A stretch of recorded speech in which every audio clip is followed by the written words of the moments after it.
జనసేన అధినేత పవన్ కళ్యాణ్ను ఆంధ్రప్రదేశ్ కాంగ్రెస్ పార్టీ అధ్యక్షురాలు వైఎస్ షర్మిల కలిశారు. హైదరాబాద్లోని ఆయన నివాసంలో కలిశారు. తన కుమారుడు వైఎస్ రాజారెడ్డి వివాహానికి హాజరవ్వాలని కోరుతూ వివాహ ఆహ్వాన పత్రికను అందించారు.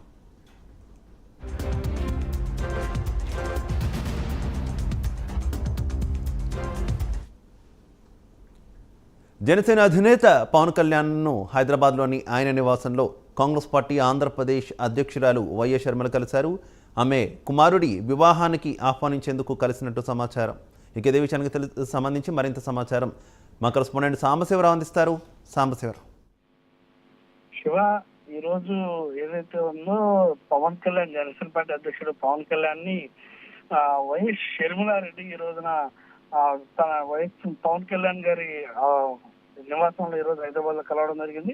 ముఖ్యంగా గత కొద్ది రోజులుగా తన కుమారుడు వైఎస్ రాజారెడ్డి, షర్మిల కుమారుడు రాజారెడ్డి వివాహానికి సంబంధించి ఇప్పటికే చాలా మందికి ఆమె శుభలేఖలు అందిస్తూ ఉన్నారు. అటు తెలంగాణ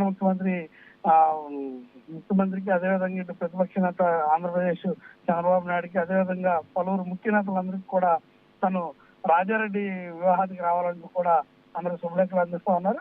అందులో భాగంగానే ఈ రోజు జనసేన అధ్యక్షుడు పవన్ కళ్యాణ్ హైదరాబాద్ తన నివాసానికి కలిసి సాధారణంగా యొక్క వివాహానికి రావాలంటూ కూడా ఆమె కోరినటువంటి పరిస్థితి. దానికి పవన్ కళ్యాణ్ కూడా తప్పకుండా వస్తానంటూ కూడా చెప్పినటువంటి పరిస్థితి. కొద్దిసేపు ఇరువురు కూడా కొద్దిసేపు ముచ్చరించినటువంటి పరిస్థితి. మొత్తం మీద ఎవరైతే తమ భేదం లేకుండా కూడా ప్రతి ఒక్కరిని కూడా తన కుమారుడు వివాహానికి రావాలంటూ కూడా షర్మిలారెడ్డి ముఖ్యంగా అందరినీ కూడా చూస్తున్నటువంటి పరిస్థితి. అందరూ కూడా సానుకూలంగా వస్తానంటూ చెప్పడం, అందులో భాగంగానే ఇక్కడ కూడా పవన్ కళ్యాణ్ కూడా వస్తానని చెప్పడం మొత్తం జరిగింది. శివ. ఓకే సంస్థ, థ్యాంక్ యూ.